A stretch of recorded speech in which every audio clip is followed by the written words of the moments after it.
Bum, bum, bum, bum, bum, bum, bum, bum. Hey everyone, D here, and welcome to our big Loki finale discussion, though season finale and not a series finale this time. Joining me, of course, kind of wrapping things up as we started this whole Loki discussion. We have joined with me on top the lady herself, the mistress of mischief, Corrie Shoemaker. Hey guys, glad to be here. Excited to end, hopefully, on a high note. Yes, definitely. And of course, right below us from Smirking Gun Reviews, Exposition Loki himself, Rob Stone. Hey, everybody.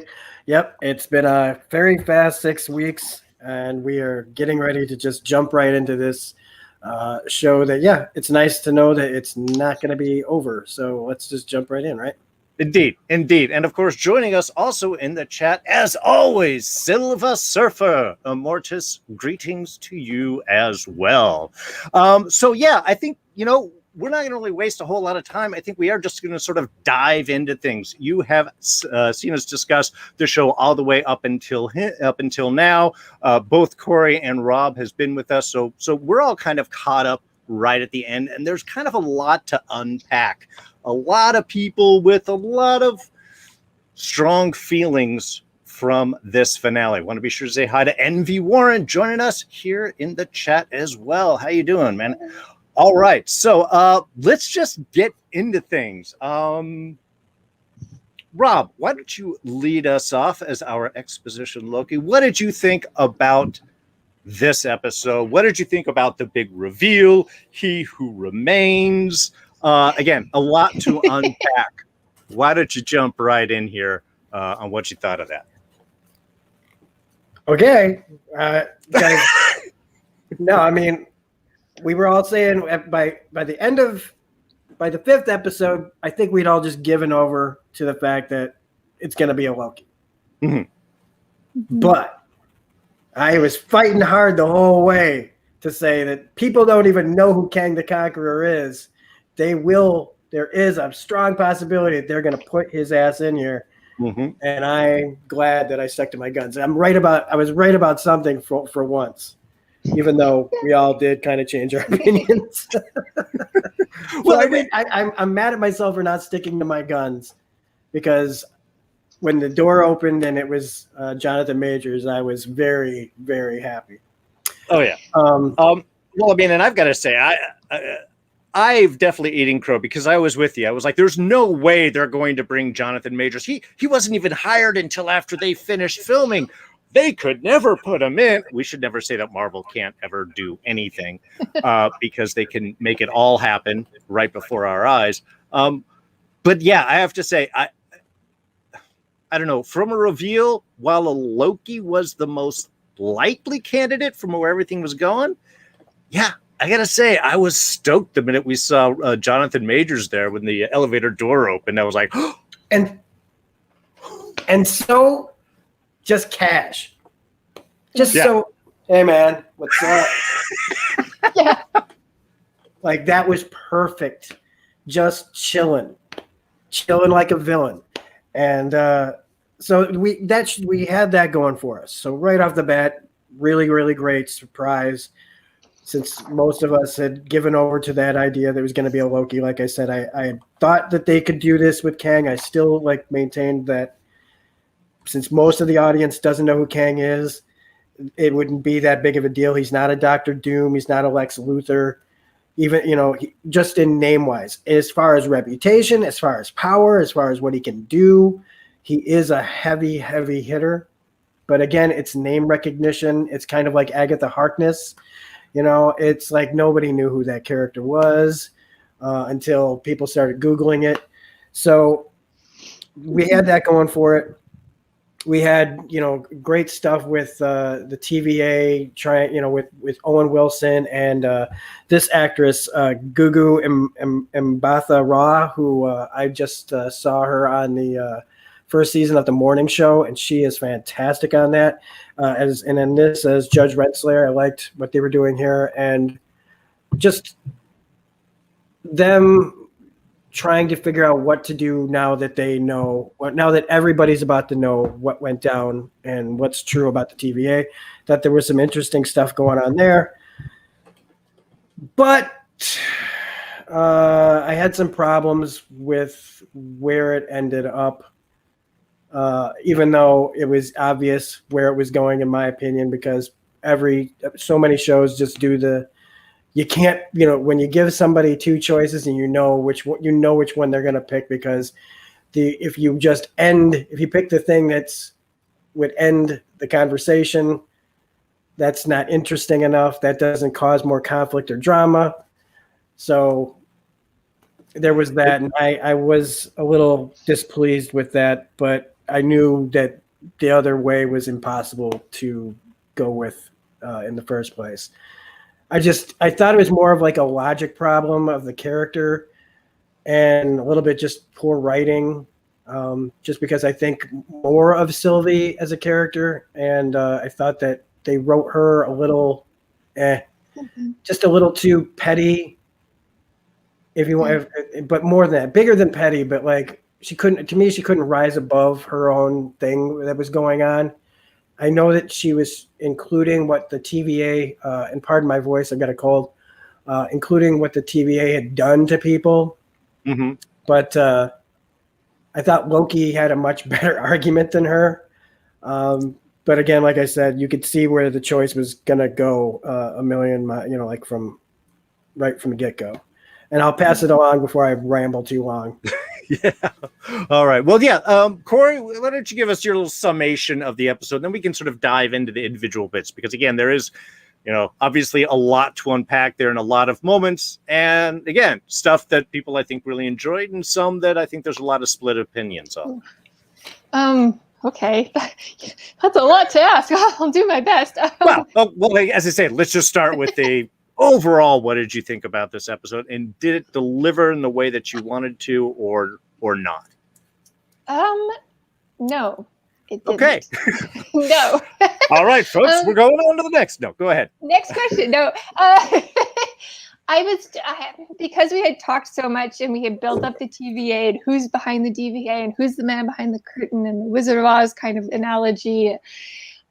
And then the elevator just opens and it's this guy that's, chill and cool. And I actually could maybe be friends with him because he's so cool and chill. And, so it was, in a way, it was frustrating because now what do I do with my frustration and anger of you're the person who did all these things, similar in a way of how Sylvie reacted. Mm-hmm. But I also kind of felt like that's it. Like all of this smoke and mirrors and all of this 5 episodes of going on our very long journey to try to set things right and figure out who's the big bad. And it's just this guy eating an apple like, hey, I'm actually trying to save the world in a weird, like, morally gray area.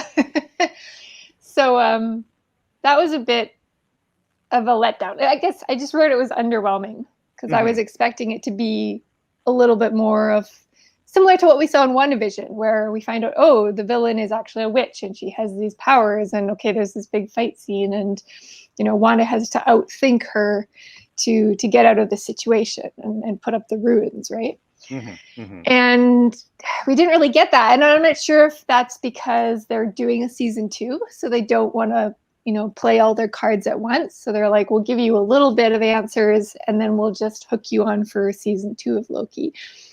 But if they're doing that, to me, that's a weak finale because you really don't pay off. You answer some of the questions, not all of the questions, and you don't pay off all of this waiting for 5 episodes in a satisfactory way. It's kind of like, being given a cookie and finding out it's, oatmeal raisin and not chocolate chip. It's so disappointing.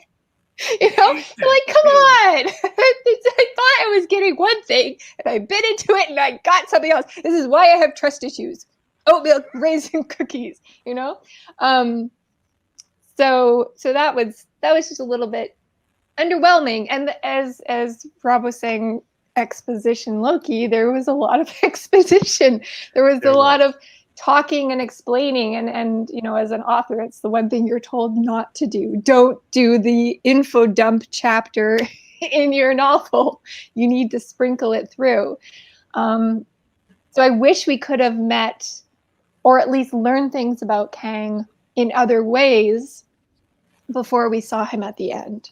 As opposed to, say, in WandaVision, we already knew the big bad, we just didn't know that we knew her. Right? Sure. Yeah. Well, and it is rare for you to, again, be introduced with an entirely new character right at the end, which is why I think most of us had thought that there was the most likely going to be a Loki, because, again, you don't just throw in a brand new person behind the curtain right at the end, unless there's really been a whole specific build-up to who this person actually is, when who this or what this person was actually pretty unknown. So, yeah. Very much a surprise there. And I know that a lot of people thought, because the arc of this has been so much of Loki and Loki's change and Loki looking at himself and the different versions and negotiating that there did seem to be a logical sense that there would be a Loki at the end to kind of close that all out. On the other hand, I think they did a kind of interesting job in still keeping the focus on Loki's evolution while introducing this new stuff. And again, I was very pleasantly surprised that they did have Jonathan Major in there. When, again, the door opened up and he's sitting there and eating an apple. And for any CinemaSins fans, you were probably thinking exactly what I was thinking. They were having him eat an apple so that he looked like an asshole, which he was, a jerk, in his own words. And his whole character was, to me, just so engrossing. Yes. I love time stuff. I love the whole kind of mental thing, the whole warpy image and what is right and what started and what ended and where are things. It's delicious to my brain. So I really enjoyed a lot of how he did things, his discussion of why he did the TVA, his whole background, which gives us our intro to what's going to be the rest of Phase 4 and Kang, and how the whole universe splits apart in kind of an interesting way. It was a bit of an exposition dump, but it gave us a lot of answers that we wanted. And by then giving the choice to Loki, why don't you run it? Why don't you do it?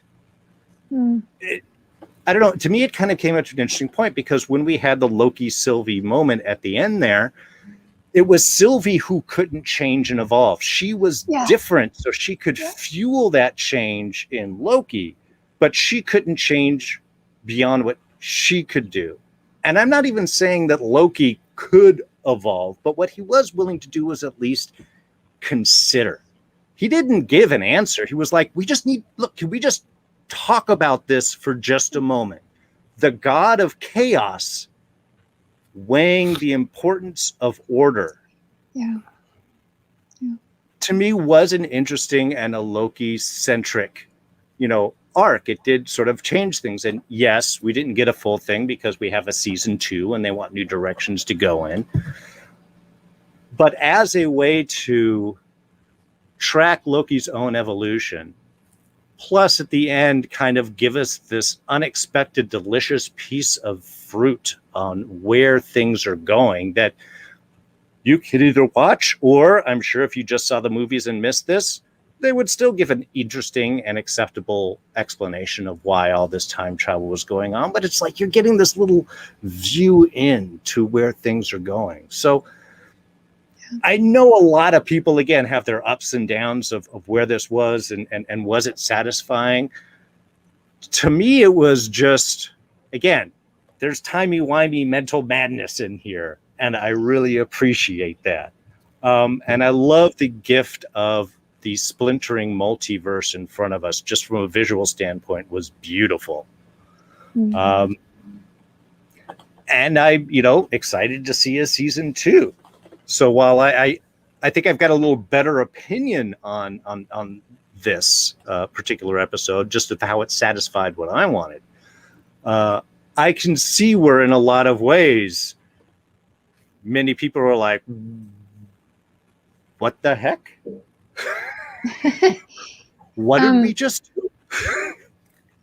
Yeah, I mean, I think one of the things I did like is that we see that Loki has officially changed. He now no longer wants to rule.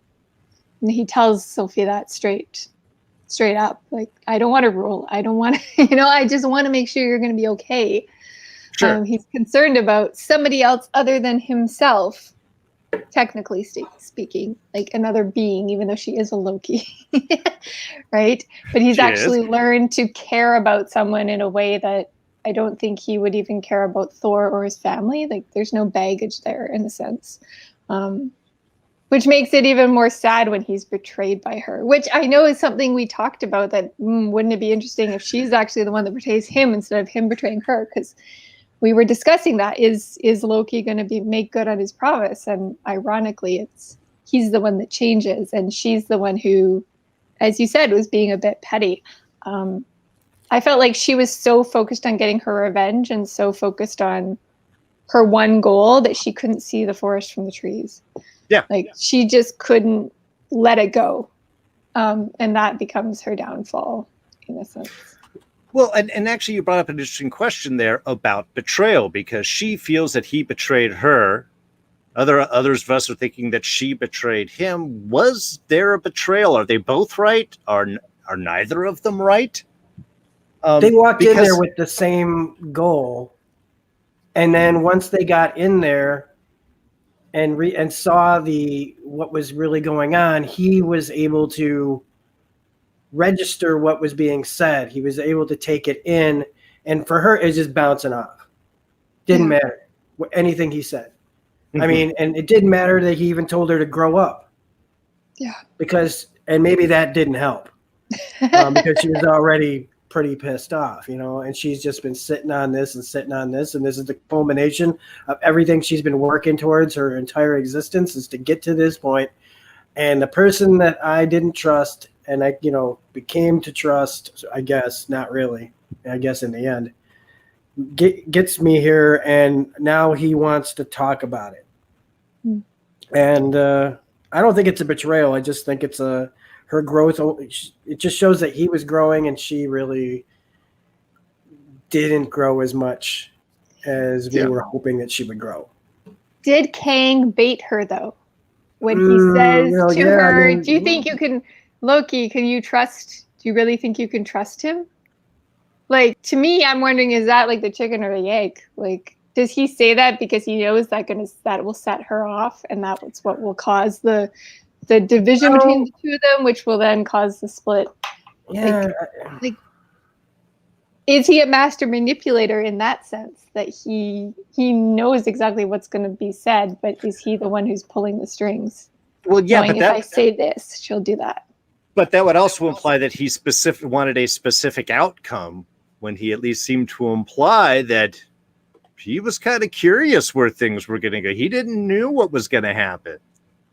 Was he going to stay and everything was going to be fine? Were they going to take over and keep stuff stable? Was the whole multiverse going to go crazy? He seemed to, again, like someone who always knows what's going to happen, revel in the fact that he's not really sure what's going to happen next. The actual chance of free will. He's actually seeing free will enact in front of him. Though, of course, that doesn't mean that he wouldn't want it to go a particular way or not. It's just that as soon as you get the choice, right? You know where the MCU's Phase 4 is going. So you know that the wrong choice has to be made. And some will go, that's not the wrong choice. And it's a matter of opinion, I guess. Because this Kang that we're dealing with is one of the, if you want to call them good, because he's like, we're all villains here, which I loved. Yeah. When he said that. I even put that up there. That's the scene where he's like, we're all villains here. I love it. We've all done bad things. But he's also a guy that stopped the multiversal war. Without what he did, there would be nothing. Yeah. Okay? Nothing. He made a hard choice, and he succeeded, and he got so that he didn't destroy a bunch of universes. He just stopped everything from going crazy. He put everything back in line. And the TVA was working. Yes, it's definitely, when you find out that everybody in there, they're not created by the timekeepers and that they're actually people there, and it looks like free will is gone. But like Renslayer said, maybe it's there for a reason. Maybe there's a real purpose behind this. This order, this stifling order, is keeping everything from getting blown back up. And it's hard pill to swallow because I think a lot of us want to put ourselves like our reality is in that universe, but it's not. It's made up. And so I can look at it in a fictional way and say, no, the better choice is for Sylvie and Loki to take over the TVA and run it their way. He didn't say that they had to just keep pruning willy-nilly like they did. They would tell the people there what they all are, and then they could start making better choices with the TVA. Nobody said that they had to go in there and just keep doing it the way he did. He was giving them free reign to do it, but she just wasn't having any of that. And that's exactly what Mobius. Sorry, go ahead. I was saying that's exactly what Mobius wanted when he bumped into Renslayer. He said, "Hey, maybe stop whatever you're going to do. Why don't we make this better together?" Yes. So I'm wondering if Mobius and Loki will end up teaming up again to try to make a better TVA. Who knows? Well, like I said, the wrong choice had to be made so that we have the drama and we have the conflict and we have all the other movies. So that our heroes, like they would say, get to be, their better selves. Right? Mm-hmm. So we keep having these up the ante so that our characters keep finding new depths to what they're capable of to stop the madness. Except in this, the madness was created because one person wasn't growing and listening enough and able to take in information. And maybe that sounds a little too simplistic for some people, but really that's basically what it was. And I don't like it when shows do that. Agents of S.H.I.E.L.D., one of our favorite shows, does that. We know what the wrong choice is. We know they're going to make it. Because if they make the right choice, there's no conflict and there's no drama. It's about making the wrong choice and then trying to figure out how to fix it down the road. And then when they fix that, they usually create another bigger problem in the way that they decide to fix it. So it's a never-ending cycle of bad choices that we keep going on. And that's how it is. And we like it and we love it. It's just, in this case, for some reason, it's bothering me. And not like bothering me like, oh my God, like the end of the world in my life or something. Like I'm over it, Mm-hmm. Because I know that it had to get there, but I still go, I just sometimes wish that they could have gotten there without them having to make this like Sylvie versus Loki choice. There could have been a different way to get there. And I think that with the way that they had it set up, though, there really was only one way out at the end of it. And it's just unfortunate that that's the kind of the corner that they painted themselves into. Or it was just a disservice to Sylvie's character because there was more potential for her. But who knows what they're going to do with her in season 2. Well, I think that's, that's a perfect lead in. Because I wanted to touch on something Allison in the chat here mentioned. Mentioned that she can't agree that Sylvie betrayed Loki. She stuck to what she had always wanted to do. Yeah. Sylvie had been fighting and running since she was a child. He who remained stole her entire life from her. And he does hit on the fact that it was they're supposed to be there. Yep. Even her whole reaction, her whole hunt for him is something that is all planned up to come to this moment. So the two of them could be the ones that come through and could potentially, again, make that new choice. Are they going to perpetuate and continue this, or are they going to allow the multiverse spin out, which will lead to an eventual war and probably an end up cyclic return of the one who remains as the multiverse splinters and then comes back, and there's your sort of big bang and retraction right there from a multiversal standpoint. We're solving physics here, folks. He says it's not personal, it's practical. Yeah. You did not just he's say that. thinking of it in terms like just very straight and not really gray. Like, well, yeah, all gray, really. Just there was a better way, man. It's like, Doctor Strange like looked at 14 million different angles to get to Endgame. This guy has seen millions and millions of choices, and this was the one. Yeah. And like in retrospect, like it's all good. Never mind. Forget it, folks. We got a season 2 coming. We're gonna have some more things answered. Like I said, my problem was there could have been a better way to get to the multiverse splintering off than having one of the characters just feel like, yes, she's staying true to her character, but also the characters on a journey on a TV show, good ones, change along the way, and she just regressed. And I hope that in season 2 they find a way to get her character to, I don't know. Yeah, I do feel like she regressed. Like she could have moved forward, and she kind of took a few steps back. Everything's personal. Sorry. Speaking of that whole sort of question of free will and things that are planned and who does what, it really brings to mind the kind of Fury versus Phil Coulson approach to running S.H.I.E.L.D. And I know that Phil had this conversation with Bobby, in one of the Agents of S.H.I.E.L.D.'s episodes, and he says she's arguing that like there's collateral damage, and we have to determine what collateral damage is applicable and allowable. Based, this is what Fury would have done, and Phil says no collateral damage is acceptable. Like for Phil, nobody dies. Like there's got to be a way to make this work where we don't lose our team. Right. And so I think we're just for Kang making those kind of decisions. Is there an option where we can go the Phil Coulson option instead of the Fury option? And I think because you went the Fury option of, some people are collateral damage, that collateral damage comes back to haunt him in the form of Sylvie. Sure.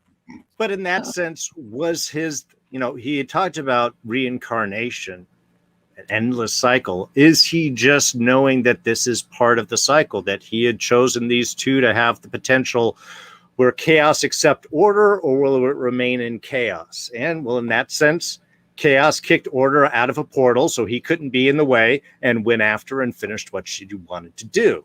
Now afterwards, of course, she, having completed her mission, collapses into tears as the universe spirals into chaos around her, which again, another beautiful bit of imagery.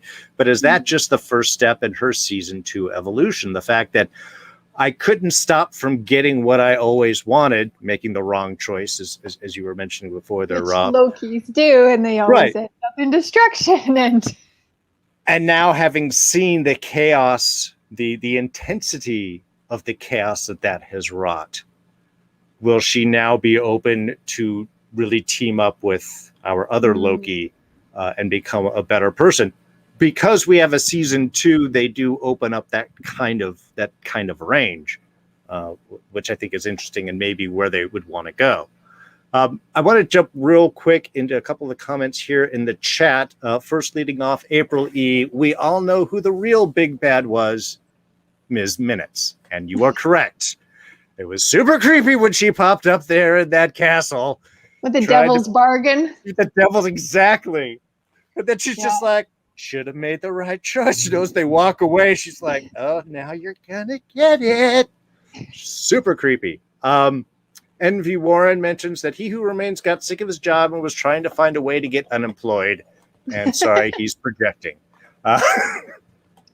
Yes, indeed. He's just, putting it's long hours and not enough appreciation. And he just wants to jet ski. He who remains, I just keep thinking of he who must not be named. Voldemort. I'm like, who is this person? This unnamed person with the no name, which we use to instill fear. And he's like a dude eating an apple. I know we've already talked about a lot of this, but I want to go backwards just a second, just to say how good Jonathan Majors was. Yeah. I I've only seen him in two things, to be honest with you. One was the Five Bloods, Spike Lee movie, and Lovecraft Country. And in both, the guy is just amazing. Just amazing. And in this is a guy who is enjoying what he's doing. You can see in some of these actors when an actor is not, is there for the paycheck, man. And this guy was like, he wasn't Shatnering it. He was Shakespeareing like this crap. He was playing it like it needed to be played. He was playing it with just enough gravitas and just enough relatability, with comments like, buddy, like the way he would just say it, or like when he said, like, I've been called many names, and he just goes, a jerk, like at the last part, like, I've just been called a jerk sometimes, like, and then have to be able to matter-of-factly say everything and give us that exposition, because like this was a big exposition dump, but it was all important information, and it's how he did it. It's done well. And how he just danced around this little spot that he had in that room that just killed it for me. And it's why I was so excited that it was Kang, and not a Loki in the end.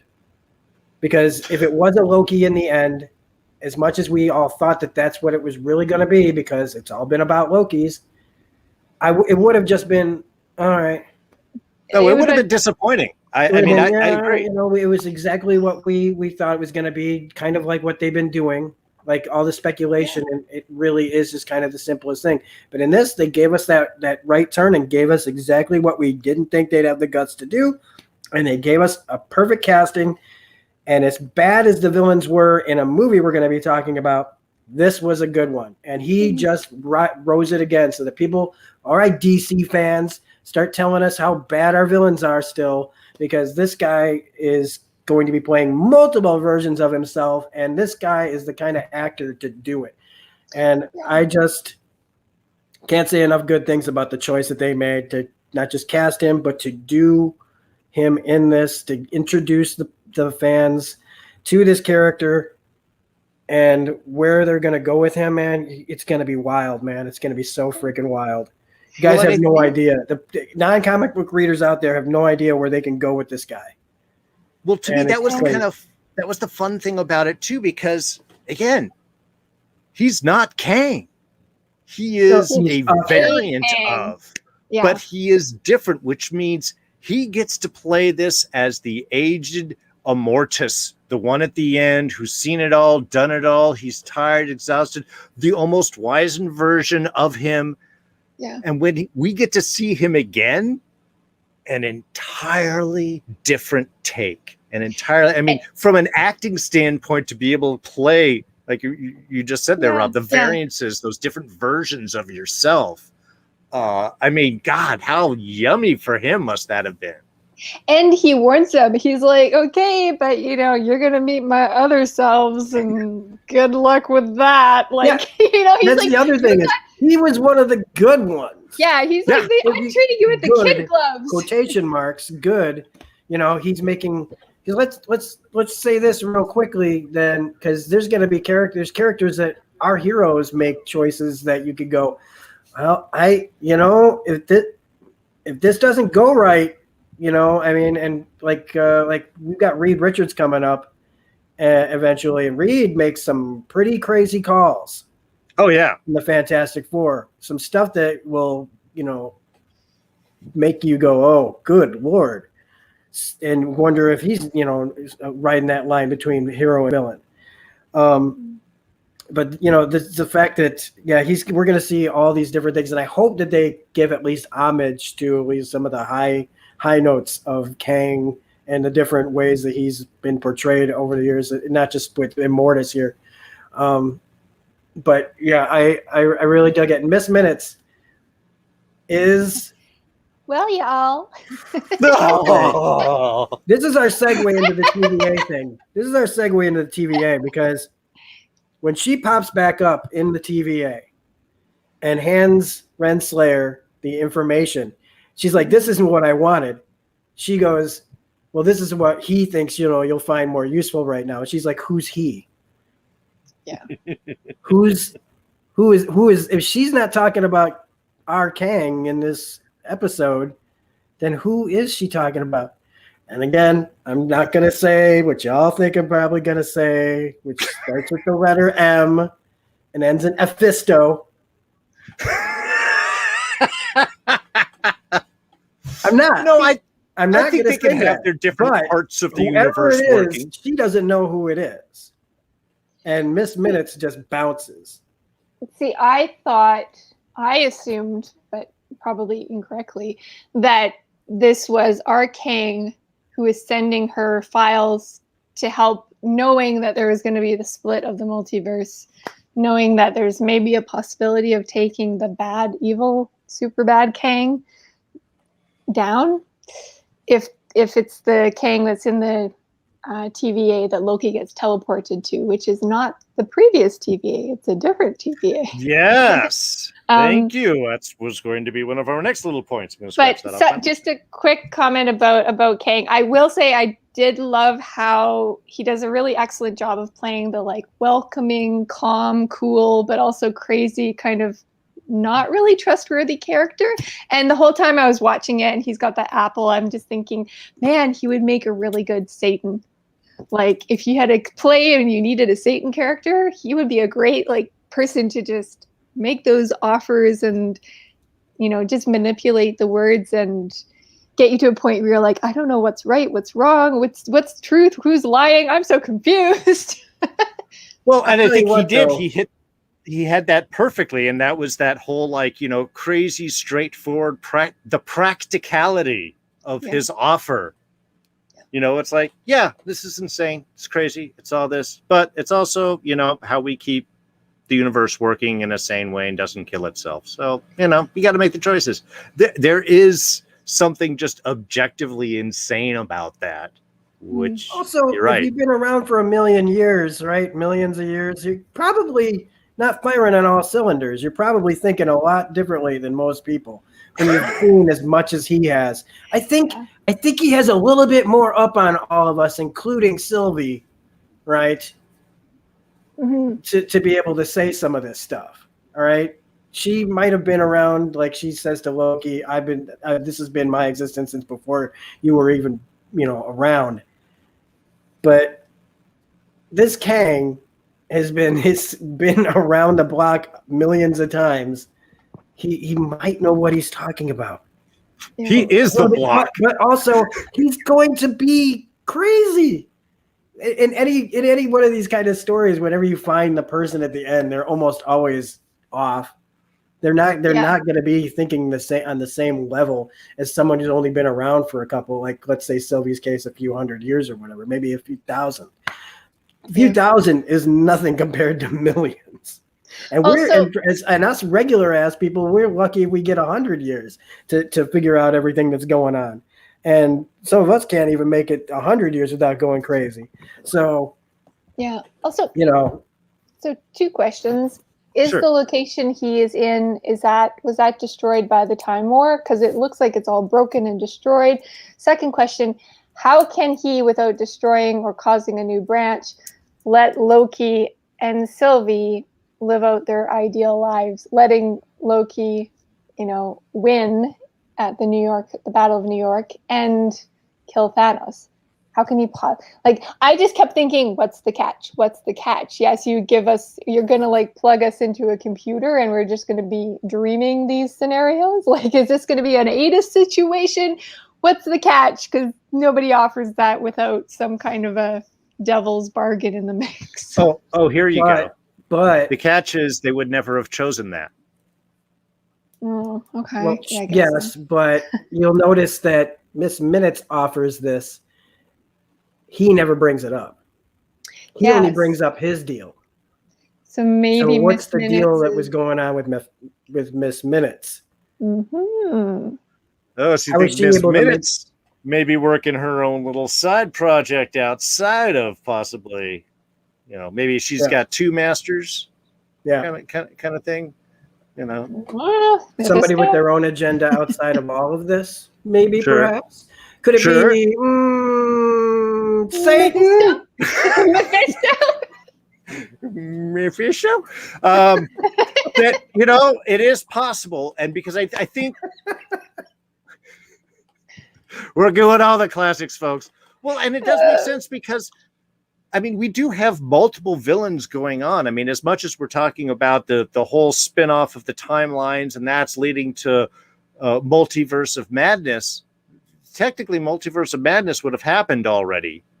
It was supposed to come out this spring. So that may be a different thing. So yeah, we are laying how Miss Minutes has a different master who is the one that's doing the one that we'll find out in Doctor Strange, if that's Mephisto. So there could be multiple forces that are pushing this, which again, and considering the fact that we're out of time, who knows when this happened? If you go back to our timeline, is it happening now? Is it happening in the future? Is it happening in Doctor Strange? It happened just before then, and that's what causes the multiverse, Yeah, because he discovered folks. He discovered that in the 31st century. So, is the TVA existing in a place that's outside of time? Quantum Obviously. realm. Quantum realm? Kind of, yes. In its way. And you hit it too, is when he got sent back in time, he didn't get sent back into his TVA, the TVA that our Mobius has been in.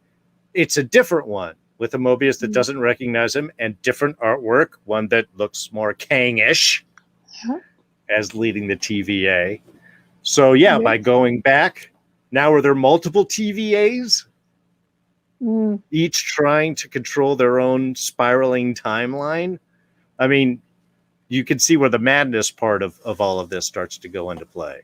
Well, so April and also, Allison are asking, how do we know we can even trust anything that the one who remains says, or what Miss Minute says? How do we know Miss Minute would follow up on her offer? Probably not. Yeah, we don't. But you actually put a different one. We could put you in your own realm if she is. Again, speculation, folks. We're going to go crazy now. If she is working for Mephisto, that could be something that he could easily set up an illusion of, that they could live out their whole lives in a time, in a separate. We're going to be talking dimension and not timeline there. The hell dimension, where it could just be whatever they want, or it could be the gift, like in the old Twilight Zone episode when the guy went to hell and you realized. You get everything you want, but it's all easy. So what's the challenge? If you win, if you pick every winning horse, if you win every poker hand, if you win every race, it all just gets to be boring. Yeah. Which would be something a Mephisto could do. I'll put you together. You could be bored together in my little dimensional pocket. Well, and also whether or not these guys would follow through with any of their stuff. It depends on the writers. It depends on what story you want to tell. Yeah. It's moot. It really is moot because we know that they were never going to pick those. It was never going to get to that pitch. Yeah. It's just a way to again cause conflict with your characters. You don't act. They of course weren't going to take that choice.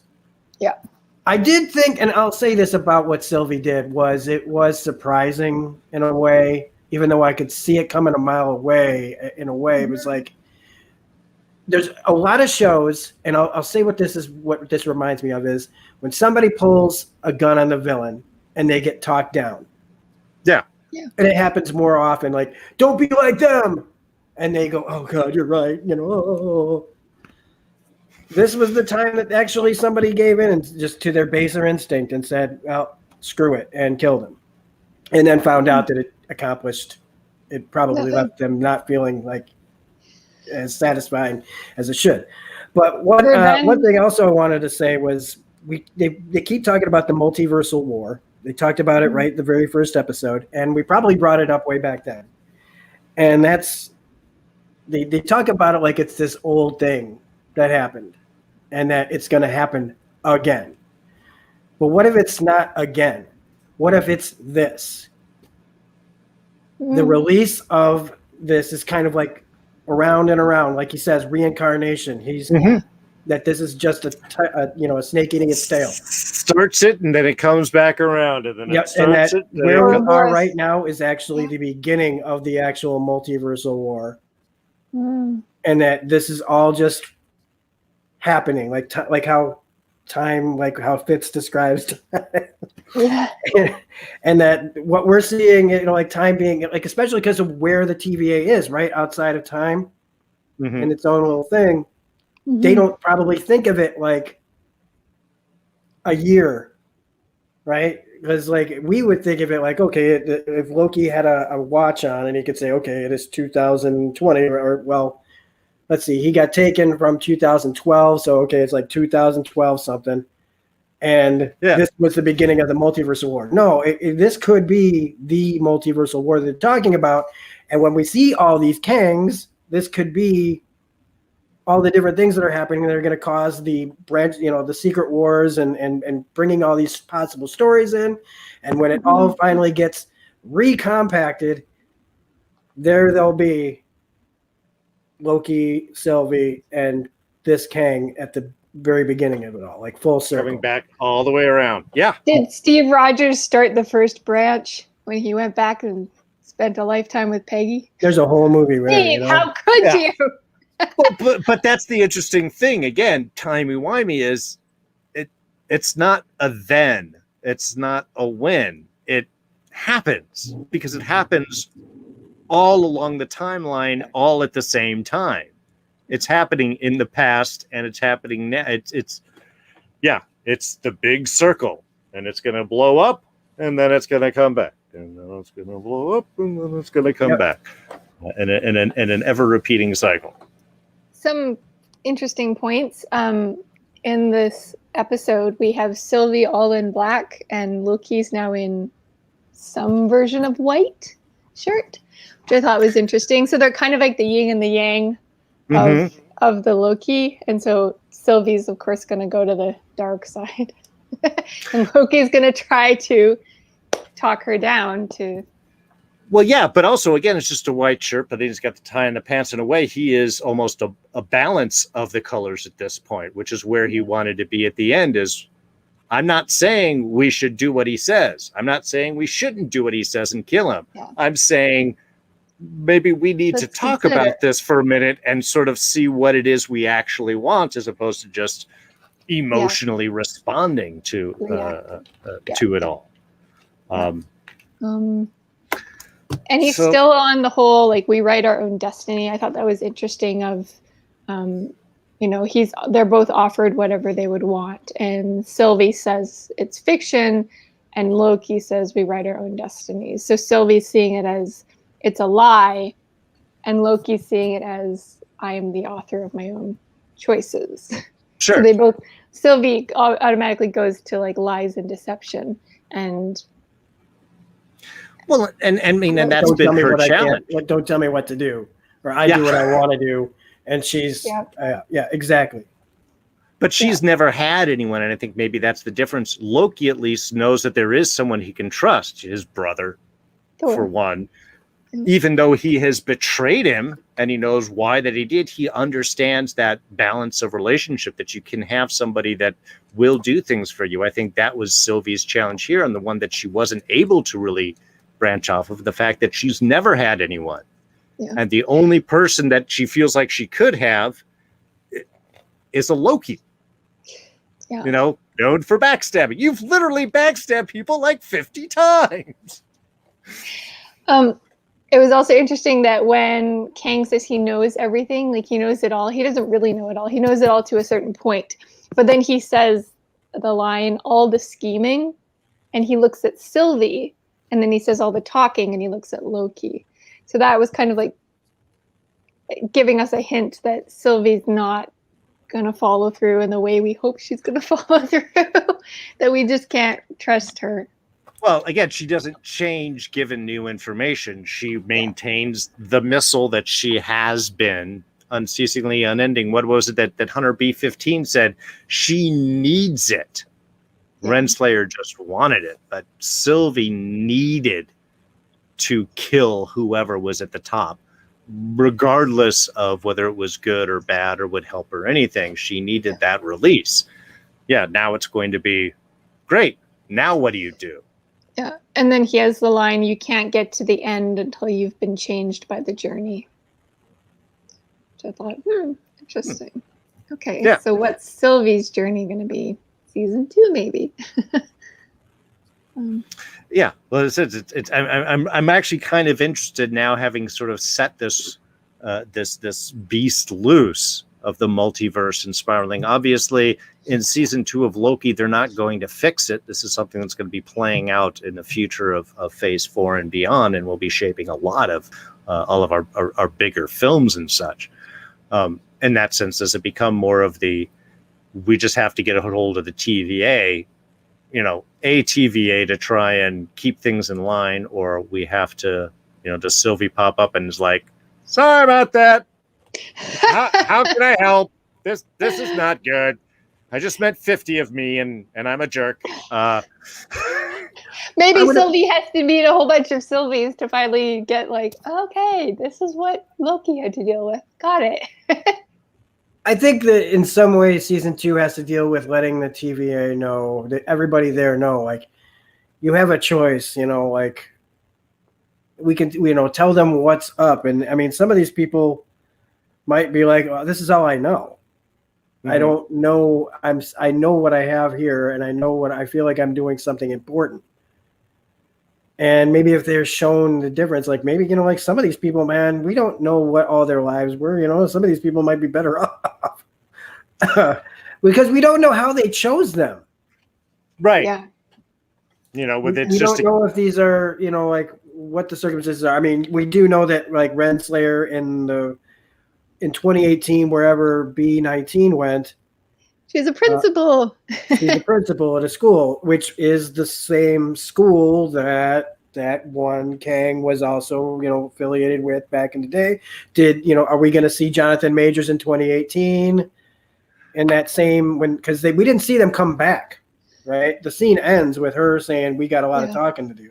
Right. Yeah, we didn't see anything after that. Yeah. So we could start continuing that. Maybe he's the principal. I don't know, but. I loved seeing the background for that scene with all the posters on the bulletin board. There was one poster that said the journey of 1,000 miles begins with a single step, which I'm like, ooh, maybe that's Loki's journey. And then there was like propaganda kind of style-esque posters that like they had the coat drive and join this club or group or whatever, which kind of hinted at the earlier propaganda posters from episode 1 and 2 in the TVA. So I thought that was kind of a neat little Easter egg. Oh, they have definitely played with the Easter eggs. I was reading a list of the stuff from The Void, and apparently the writers have said is like, oh, there's still stuff people haven't found yet that they were just shoving inside of little corners and in little shots and stuff. So there's tons of things to find. One thing I found, I tried to talk about last week, sorry, just real quick aside, was this Inhumans poster that I had up. But I was trying to go into a whole Void joke and discussion about it, how things that should never existed were fine there. Yeah, okay, screw that thing. Oh man, they should have at least like, what if they had just showed like somebody CGI'd like the characters in the background just walking? Oh, just so you can see her hair or something, or the fucking dog. Pardon my French. Just out there. Who are they? Folks, we don't talk about them. Editing we challenge. don't talk about them. Yeah. Load up a shot of Loki and insert just the Inhumans wandering around in the void back there. It'll eat up. You'll get hits. You'll get hits for days, folks. All right. So, actually, I did want to sort of we jumped into it really briefly, but I did want to see if anybody had any actual ideas. What about Renslayer? I mean, she did have her final little encounter there with Mobius, who obviously not a combat guy. Okay, Mobius. Yep. I hate that when they get off and then they get their butts handed to them and, well, go ahead, do it, kill me. Well, it was a little downside on that scene, but she was ready to go. She did get that package of info from Miss Minutes, and she was very certain about, moving on. Where did she go? You guys have any ideas or speculation, thoughts? What do you think Renslayer's plan is? Or is she just going to meet up with whoever the he that Miss Minutes mentioned? She says she's going in search of free will. Yeah. And the person that has free will is the person who's in charge, is what she previously just said. Sure. So I assumed she either is going to find whoever's in charge of everything and potentially get, taken and or imprisoned by Kang. Mm-hmm. And then need to be, our guys will have to show up and help her. In the comics, those two are an item in a way. Yeah. So, yeah. I don't, the thing is like with her story, with everything in the TVA, I am much more of a blank slate on where they're going to go with that. Especially since he's in a different TVA, since Loki's in a different TVA than the Mobius that we know just saw Renslayer leave. So I wish they hadn't done that. I wish that they had just sent him to, if she had just sent him to ours. Now it's like another weird complication of how does he get back to, maybe it's not that complicated, TVA. But I think they just wanted to show that this is a TVA that Kang openly, controls, runs. But I as far as that side of it goes, I don't know. I was more concerned, because betrayal is a big part of this episode, or at least a conversation.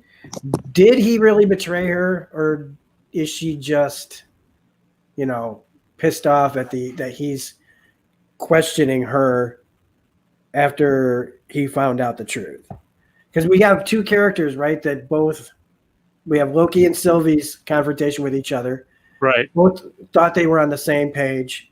And then you have Renslayer and Mobius, who had been on the same page for eons. And then when one figures out the truth, or, like Sylvie and Loki suddenly find out something, they go there, they have their moment, and then they have their moment. And she says, stay the course. This is, this needs to happen. And he's, like Sylvie, actually saying, like, there is kind of a twist there, isn't it? Because again, Loki, who initially says burn it to the ground, is by the end going, hey, wait a minute, we shouldn't. Whereas you have Mobius is like, no, we've got to be the TVA, and then he's burn it to the ground. In some ways, the Loki and Sylvie positions are switched in Renslayer and Mobius. Mobius did say she was his favorite. That's true. So we could have a real interesting kind of like counterplay going forward for season 2, where Sylvie's got to get a bit more like Loki. Maybe Mobius has to rein in Renslayer, and the four of them create some sort of balance of character pursuit. Let's see. Bill Casey in the chat is mentioning that the multiverse has a fundamental right to exist. He who remains is worse than Thanos. He's killed 99.9999999% of all life. He hasn't killed it. He has prevented it from becoming. Yeah. Okay. But yes, I mean, it's definitely a hard choice. NV Warren, maybe Renslayer went to the future where he who remains, Kang, was reincarnated, and that's how she becomes his love interest. She could be going to the 31st century where the entity who became Kang in one universe or all the other universe, the individual is from, because that's where he said 31st century, he was born, or a person was born who discovered everything was fine. So he had enough time to discover multiverses and screw that up. So yeah, that would be a possibility. If you're looking for free will, find the person who controls the multiverse or unleashes the multiverse. That would make sense. Someone was also asking if he who remains is in some way connected with Tony Stark, because they always seem to destroy things with technology. Is he like a descendant of Tony Stark? It's just a good character type. Well, the multiverse has got everything, right? So somewhere Kang would be Tony Stark. You know, there's a Tony Stark Kang, just like there'd be a Tony Stark Loki out there somehow. You know, like it's just anything is possible when you create a multiverse. Sure. So Saw a Iron Strange figure. Was it Hot Toys? I think. Yeah. There's a Like, new one, Doctor Strange in the Iron Man outfit. I've got like the Moon Knight Spider-Man. Yeah, see, there you go. One thing I did like, I thought it was touching that Rainslayer doesn't prune Mobius again. Like, even though they have that confrontation, she basically lets him live. And then it was sad that, like, he kind of gives up. He says, like, fine, go ahead, do it, prune me. But that reflects exactly what Renslayer said to Sylvie when she was cornered with all the, whatever they were called, the lizard people. Oh, yeah. The you know, and there, she's like, go ahead, kill me. You know, you might as well. And Sylvie doesn't kill her because she wants information. So I thought that was a nice little sort of reflection of the same scene with those connected characters. Yeah, well, I think they do have a lot of those reflective moments, you know, to try and show the shift and change in that. And yeah, I think a lot of the disappointment ends up coming in the fact, again, it's that odd balance. Because there's a season 2, they don't have to wrap up the storylines. Yeah. And especially with the past 2 Disney Plus, they're very straight at, like, this is a one-off. There's only one, you know, WandaVision is just the one thing, and Falcon and Winter Soldier is just the one thing. And so we're expecting Loki is just the one thing. No, it's not. There'll be a season 2, which, of course, more Tom Hiddleston, more Sylvie, more, the entire cast give us more. But it does give a certain cheat in what they have to sort of wrap up here. See, and even with Agents of S.H.I.E.L.D., like, we knew we were getting more seasons, but they still gave us a pretty good, like, finale for each season. We wrapped up those loose ends, and I don't know. I feel like they could have done more. It could have been a better finale. I think 5 had the, like, kind of the end, and then they kept going. And then they were brought back. They got a chance to come back, and really, you know, try to really tell a finale. But I don't know. Like I said, I wasn't disappointed in. The only disappointing thing I had was in some of the writing and where it went. And how it was, you knew where it was going, and I just think that it could have been done better. But you know, like when you, and I say it's a big complaint I have with any show, which is they know where they're going, and they're gonna, and when they force it, when something to me doesn't make sense and they force it to get there, it just kind of, to me, just spells like lazy.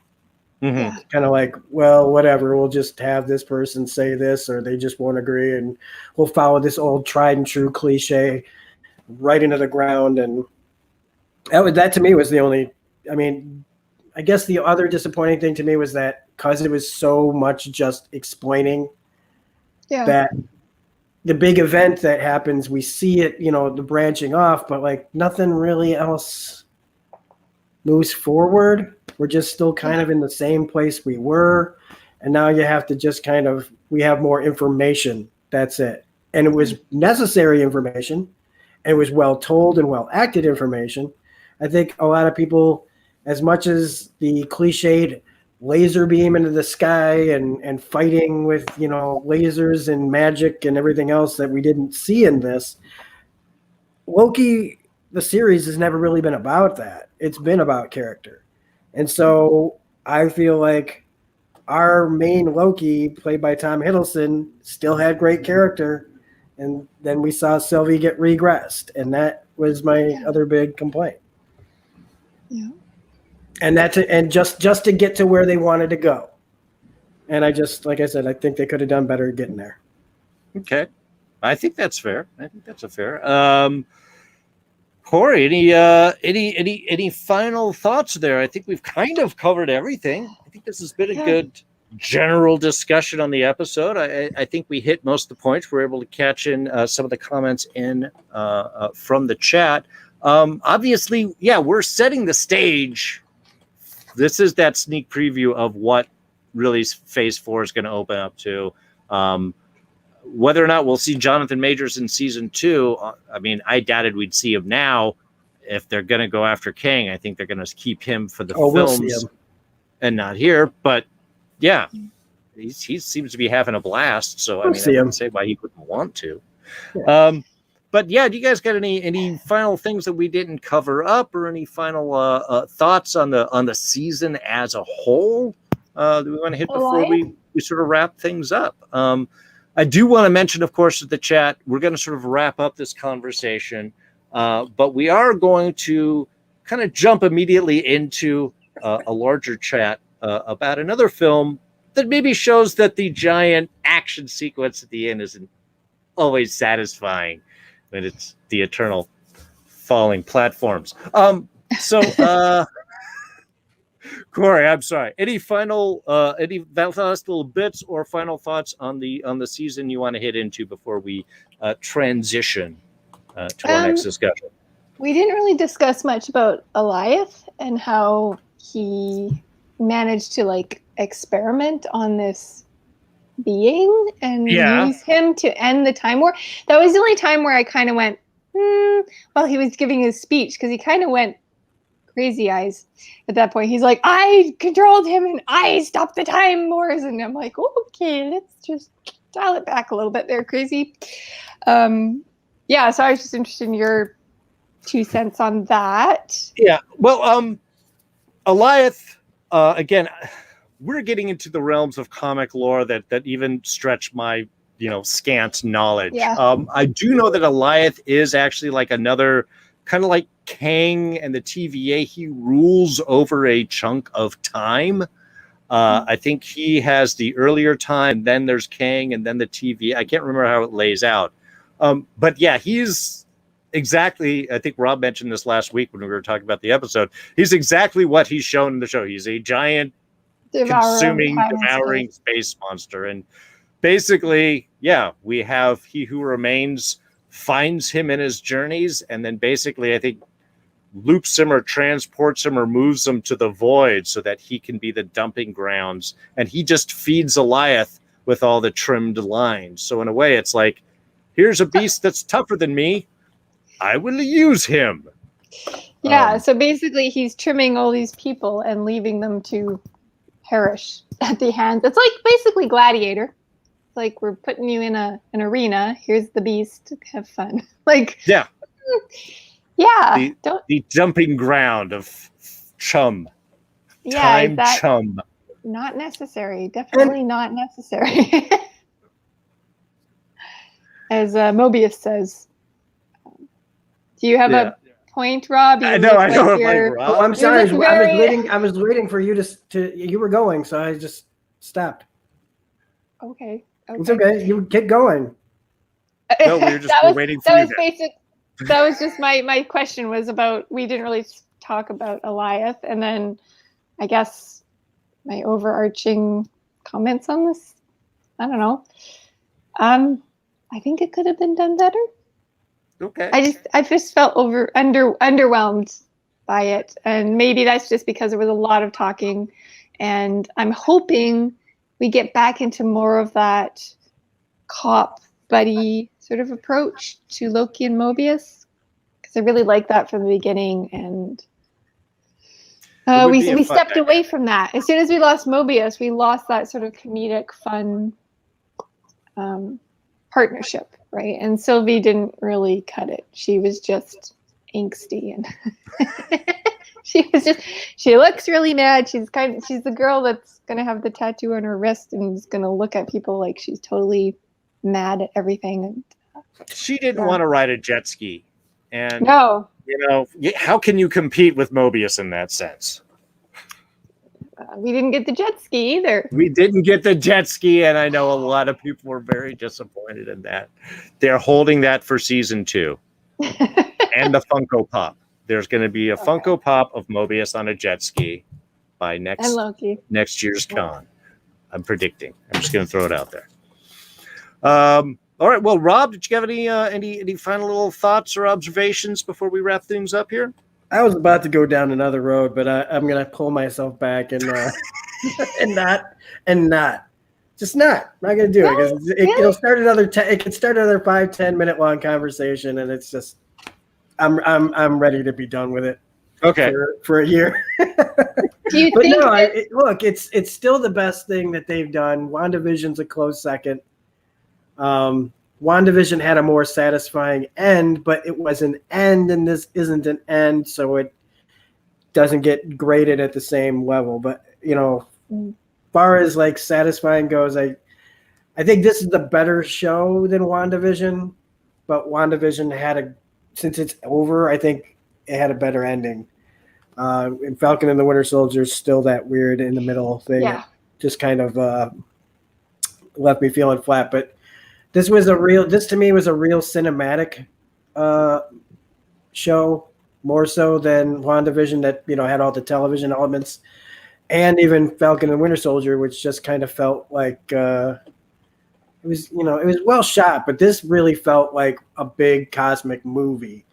And for that, I applaud them in all the different ways that and imagination that it took to make this show and take all the different aspects of the cosmic and the weird and the stuff that no one really knows about outside of the hardcore comic nerds. They really threw a lot of that in here and weren't afraid to do it.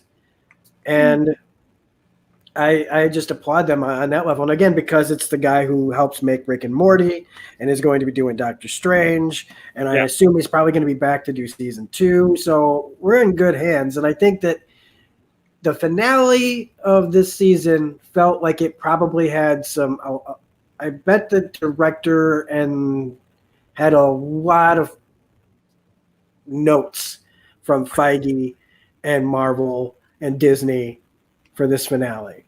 I feel like this, because of introducing Kang and saying this is where we're going, so this is how it has to end for now. Because the rest of it felt like free-flowing jazz, man. You never knew where it was going to go. And it was just boop, boop, boop, boop, boop, all over the place. So hopefully season 2 sticks to the landing, like is able to pick back up and get us back, in a good flow, so that when we end it, it's amazing all the way through. And then you can think of the finale of this as just the end of the first half of a really, when you see it all in one big shot. Sure. This episode will be thought of differently. Yeah. I think. Yeah, go ahead, Corrie. I was going to say, I respectfully disagree. I would put WandaVision above Loki, but I think that's because I thought that the plot and the structure was better for WandaVision. And with Loki, I just felt like a lot of the episodes I was asking, where are we going with this? What is the point of this? Why, what? How did we structure the narrative for this, and why are we structuring it this way, and where is it taking us?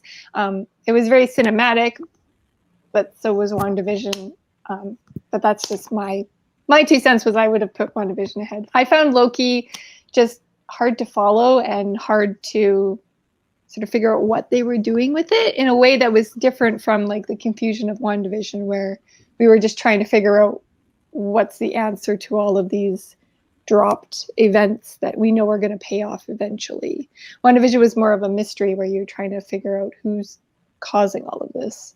Loki was just chaotic insanity and stitched together with without really the plot that seemed to be all over the map. And I prefer to actually have a narrative linear structure. So maybe I don't like a Mobius strip. I prefer a straight road. Fair enough. Well, I think the consensus basically is that Falcon and Winter Soldier is third. Yeah. Which is funny because to me it is the most kind of classic MCU storyline, but I think that's also why it's third, is because I think because of what they were playing with and allowed to play with for both WandaVision and with Loki. I think it's more exciting to us. We're like, yeah, we've seen that same old. We like the new stuff, which I think pays off and certainly is much more satisfying, both as a viewer and as an overall contribution to the MCU. Because I mean, sometimes you don't stick that landing. Sometimes you take your time, get into a film, get into a story, and then it just feels tacked on and boring and uninspiring. And of course, we're talking about Black Widow, which we're going to be back with talking in just a couple of minutes. We're going to sign this off because it's just a couple of minutes. There's a link. In fact, let me see if I can give you guys a link here in the chat directly to it. If you haven't seen it on the channel, I should be more prepared. I know. But we're making this all up as we go along, folks. Okay, we're taking a page from Loki's book. That's right. Less order, more chaos. Studio, and then we'll go and get you guys a link.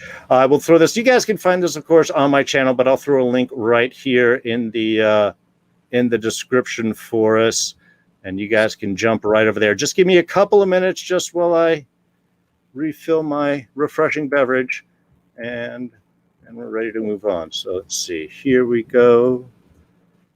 In the chat, folks, there we go. Quick little over to our Black Widow discussion, which will start off in just a few minutes.